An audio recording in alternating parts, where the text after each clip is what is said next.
unexpected days in my career covering the royals. I had actually heard a week or so before that what she was experiencing was probably slightly more serious than people realised. Clearly, we would never run a story like that. He's serious old, man. Because it's her information to impart if she wants to. But I got a message about 3:15 on Friday saying, could you be on a conference call at 4? And I knew it was in connection with the Princess of Wales. So I knew it was going to be pretty serious. And I have to say, you can see obviously people's faces on these group calls, and I've never seen anything like it. People were absolutely devastated for her, for her family. I think there's a lot of people in shock. And what was really emphasised to me on that call, which I think was really interesting, is that you ask about the timing of it. And obviously we've seen all this debate about social media and trolls, which we've spoken about on the programme a lot. And it was absolutely nothing to do with that. This was her decision to do this at a time that she felt was right for her husband, but most importantly, her 3 children. And that is what she has put above everything else throughout the last few months, is how this will affect her children. I think just as a parent of young children, I remember sitting there thinking of little Louis's face. What? That little 5-year-old. How do you tell your children those things? When as a parent, all you want to do is scoop your children up and protect them, and you're having to impart to them something that could really rock their world. And as a parent, no one wants to do that. So you can understand why they have taken the time to do it in a way they want to, despite all the pressure on them. And it was very interesting. Several of us did ask at various points on that call, are you doing this because of this kind of the troll? Here it comes. Trolling. And they could have taken that opportunity to lambast the trolls, to lambast the social media commentators, and actually it was very classy. They didn't. It was like, forget all that, forget the noise. This is about us and our family. Absolutely, don't you? I think that a lot of trolls would have enjoyed feeling like they'd made a manoeuvre there. Do you know what I mean? They'd forced their hand into doing something. Exactly. Yeah. Now, obviously, when we first heard about Kate's surgery, we were told that she would start making appearances after Easter, but presumably that might be extended now. She'll be lying low a few more months. I think they're going to take it as it comes. It was made very clear to me that she might dip in and out, even while undergoing this preventative chemotherapy. So she might, if there was an event she wanted to dip into on maybe a video call, or maybe even appearing in person, she might. But there was no pressure on her. Okay, I'm listening. You have my attention. Whatsoever, and that she would do it as and when she sees fit. But I think we've got to expect that it's very unlikely we will see much of her over what we call the busy summer season, which is the kind of period of time leading up to the end of July when the family go off to Balmoral. Richard, a distance of a few days, nearly a week actually, since the news broke. What are your thoughts on it now? I mean, it was very moving to watch. It was very upsetting in many ways, but what came across was Catherine's desire to help others. She made the point that this is not just me, I know what others are going through, people are suffering cancer at the same time, so she made sure that it wasn't just about her. I think they were very keen to broadcast this before Easter, because there's been so much talk about, we're looking forward to seeing Catherine on Easter Day, and it started to get whispers of people getting nervous, will she actually be in public or not? So this was her on her own saying, I won't be there, basically, and I need some privacy and I want to have time, and I think this will allow them that pressure has gone.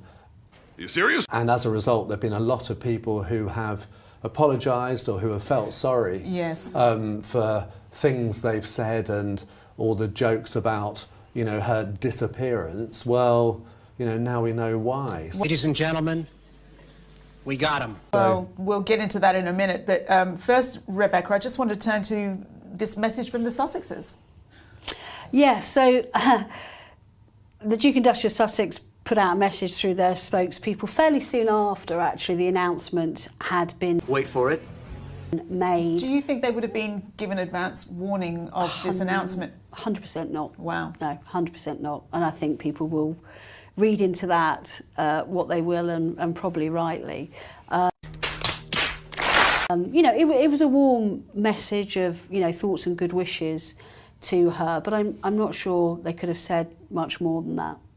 Yeah, but it's a suggestion that they would have been told in advance. I mean, we asked that question, obviously. Okay, I'm listening. You have my attention. And while the palace weren't commenting on who had been told when, it was pretty clear to us that they wouldn't have been in that inner circle. Gosh, cold. Richard, you touched on it. You've commented on Wait for it. the reactions of various celebrities and public figures on social media in the run-up to Catherine's video. I think I've seen Kim Kardashian, Blake Lively, among others. One person stands out, a gentleman by the name of Christopher Boozy. Why is that? Christmas Day, there was huge interest in it, so there's that. But also it taps into this wider issue of trust. All of us in the media at the moment face this issue of how do we deal with AI and the ability for anyone, which is being promoted by the mobile phone companies, to change your photos. You can go out now, someone can send us a photo from the street, do some adjusting and send it to us, and it might not be quite actually what happened. Yeah. So those agencies, just like other organisations like us, have policies now that we don't use it. But obviously there was a lot of sympathy from all of us towards Catherine over it. Yeah. I think it's worth, sorry to interrupt, but pointing out Okay, I'm listening. You have my attention. that some people are asking, well, how does this differ from all the kind of heavily edited photographs we see celebrities putting on their Instagram accounts? And it's a valid question. But as you were rightly saying, Richard, That doesn't make sense. and I don't think people probably understand this, is that, yes, the picture was put up on their social media by Kensington Palace to start off with, but then 5 minutes later it was issued by the Palace to these news agencies to distribute Are you serious? in the normal way as a news image. And as you rightly say, they are subject to very strict rules because people are so worried about the use of picture manipulation and AI, to the extent, and I didn't realise this until this week, they're not even allowed to put out a picture of someone that's had just the red eye from the flash rubbed out of it. Oh, really? They can't even do that. It has to be a really authentic news moment. I mean, people do maybe adjust the tone of a picture, maybe lighten a few shadows, but that is it. They can't put out an image that, say, a hand appears to have been moved or something like that. They're just not Wait for it. allowed to do that. So they had no choice. Shows how really. good Kate must be as a photographer, because she, until now, because of her illness, has taken all those photos. They've taken a lot of her own photos. And obviously, if you can't edit them, then she's done a really good job. And I think the other problem is that William was taking Are you serious? the picture and maybe didn't do a very good job. And it had to be tweaked, Yeah. Meanwhile, the Sussexes found themselves downgraded. Richard's Eden and Kay explain why here. Yeah. Yes, this is all a bit unfortunate. It's the they're quite slow to do these things, but it's the upgrading of the official royal website, and obviously Prince Harry, as King Charles's younger son, would have a very prominent position. Okay, I'm listening. You have my attention. But he dropped down after quitting royal duties, and now it's the next stage of their humiliation. They've been pushed pretty much down to the bottom, just given a joint entry of Duke and Duchess of Sussex. And it depends how you look at it, actually, because on my mobile phone, at least they were still above Prince Andrew. So he was there just below them. But if you look on or certainly on my PC, he Wait for it. was next to Prince Andrew. So they're there right at the bottom, but they're just a sort of embarrassment now, kind of hanging on. But obviously it highlights the very strange position they're in, where, it's the King's younger son is now Wait for it. no longer part of the firm. So is it the royal family, or is it the firm? It's a tricky one. I just would like real clarification for anyone who doesn't understand. Is this simply about the line of succession, or is it something else, Richard Kay? Very good question. Oh, no, it's not to do with the line of succession. I mean, Harry remains very much quite high up in the line of succession. You'll forgive me, I can't remember what number he is. I think people call him 5 on Twitter. Number 5. Yeah. He comes after Prince Louis. Right. So they can't take that away from him, but Richard's absolutely right. I mean, he has been downgraded. As we know, the palace never do things in haste, and people have been clamouring for this change for months, if not years. So what's taken so long? Very good question. They don't do things in haste. They take their time. They do it when they think they can slip it out and it won't get noticed. The only trouble is, right now, anything the palace does gets noticed. Yes. And these things get interpreted in certain ways. But basically, Richard's right. Harry, no longer a working royal. His wife, not working at all as a working royal. They've slipped right down the list of those prominent royal family members who actually go out and do good deeds on our behalf. Now, I'm sure that somewhere in the back of their minds, Okay, I'm listening. You have my attention. Montecito, they were expecting this, but it must sting. I just think, if you think who's above them, you've got, cousins of Queen Elizabeth, the Duke of Gloucester, the Duke of Kent, and they're above the son of the king. So it's a strange situation, but that's what happens when you quit royal duties.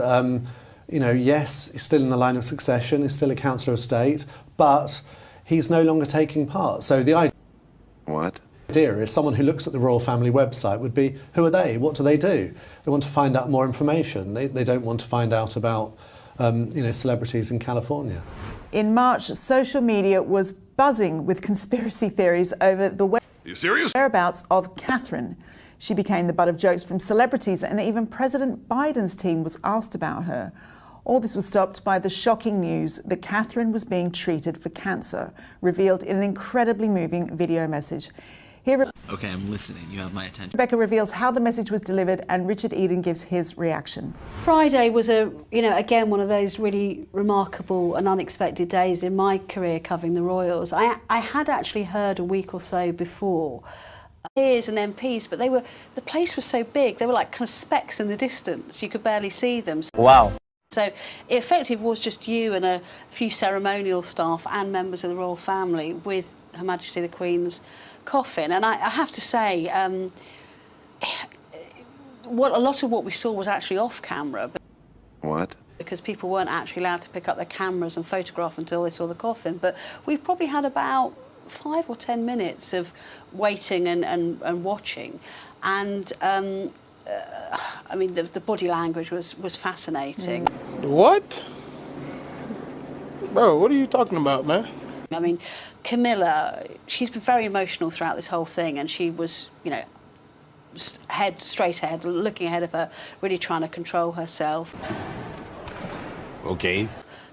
Likewise with Kate. I mean, Sophie Wessex, my heart went out to her. She looked like she was in bereft. bits, didn't she? She really looked shattered. Really upset, doesn't she? Yeah. And as I wrote in the paper today, she, as that noise that Kate described got closer, you kind of saw her peer through the entrance as if she really didn't want to believe that this was happening.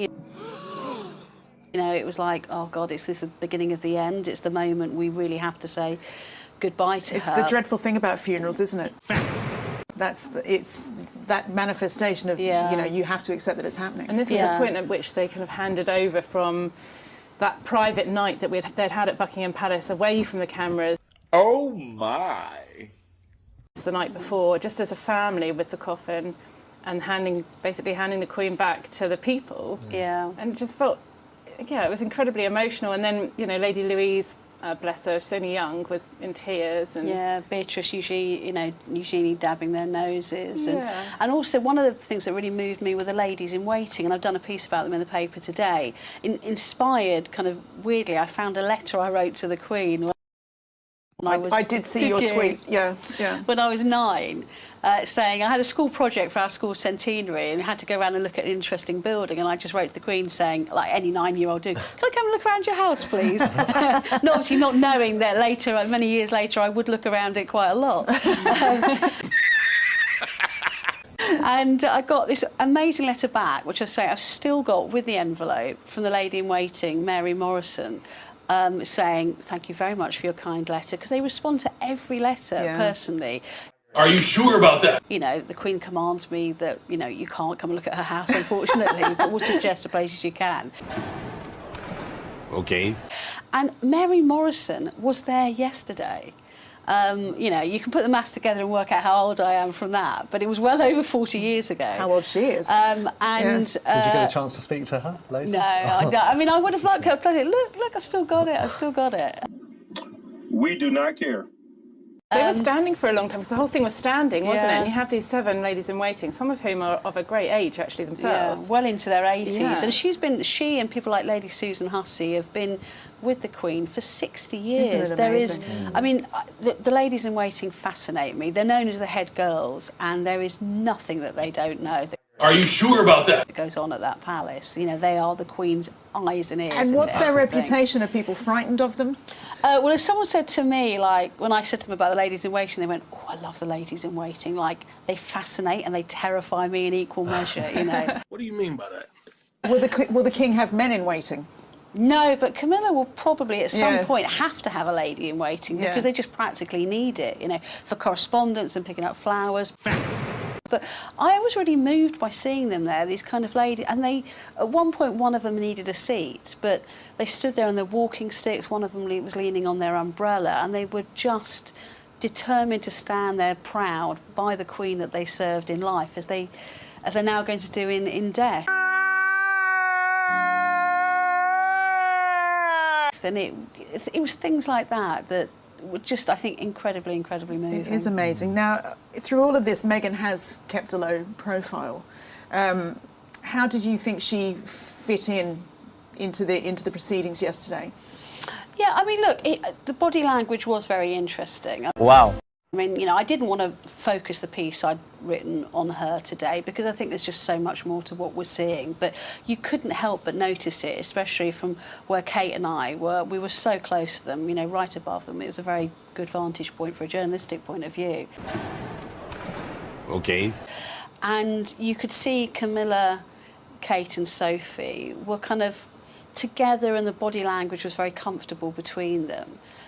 But then there was Meghan, and you know, you could have almost fitted somebody else in that space. It spoke volume. You know, even if you didn't know what we all know that's happened over the last few years, you would have turned up and thought, that looks a bit odd, there's something slightly wrong here.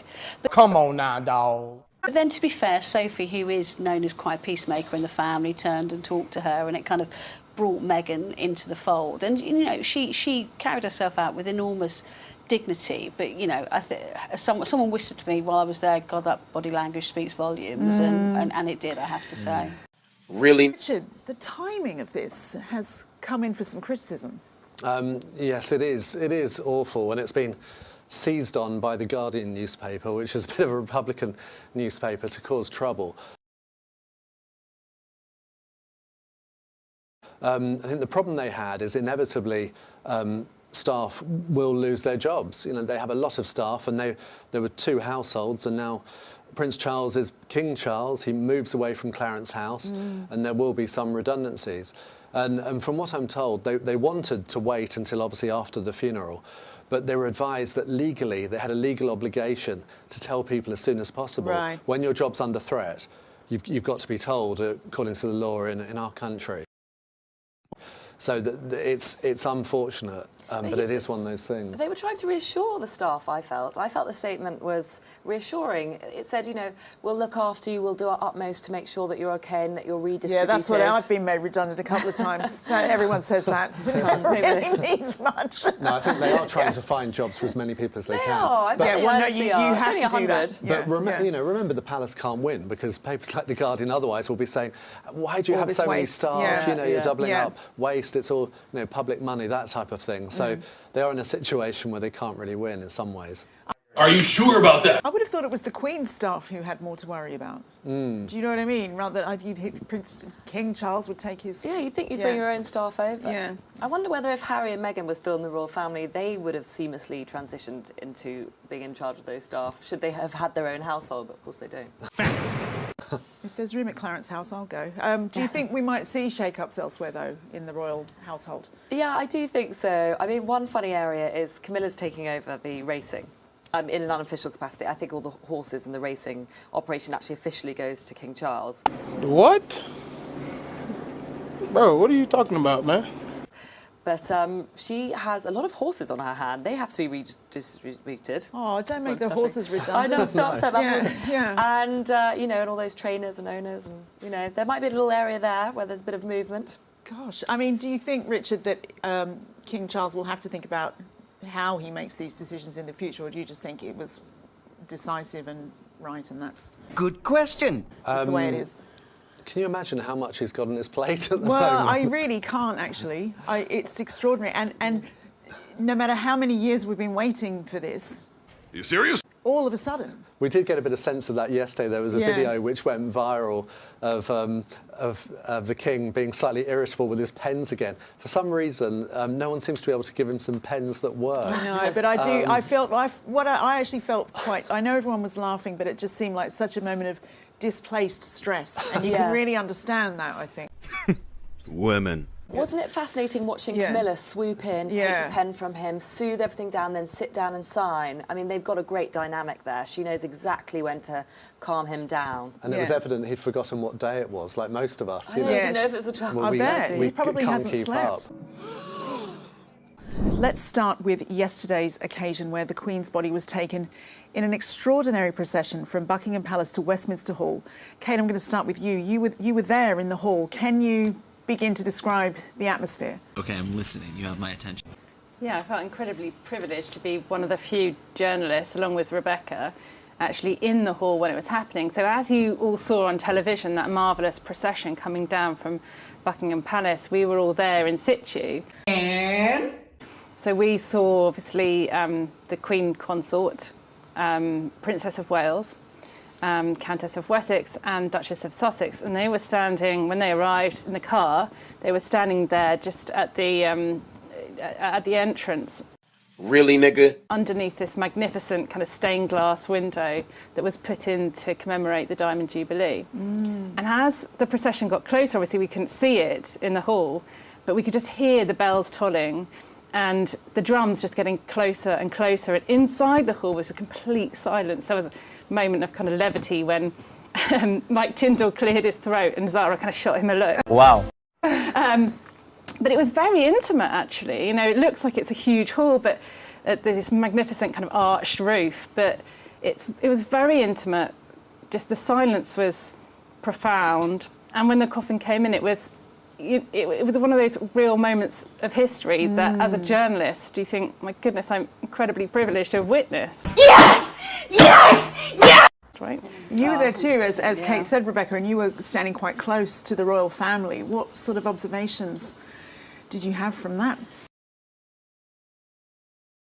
Well, as Kate said, it was a privilege, and it almost felt like you were kind of in a moment of private family grieving, because there were, I don't know, maybe 300-400 people there, and a few peers and MPs, but the place was so big, they were like kind of specks in the distance. You could barely see them. Wow. So it effectively was just you and a few ceremonial staff and members of the royal family with Her Majesty the Queen's coffin. And I have to say, a lot of what we saw was actually off camera.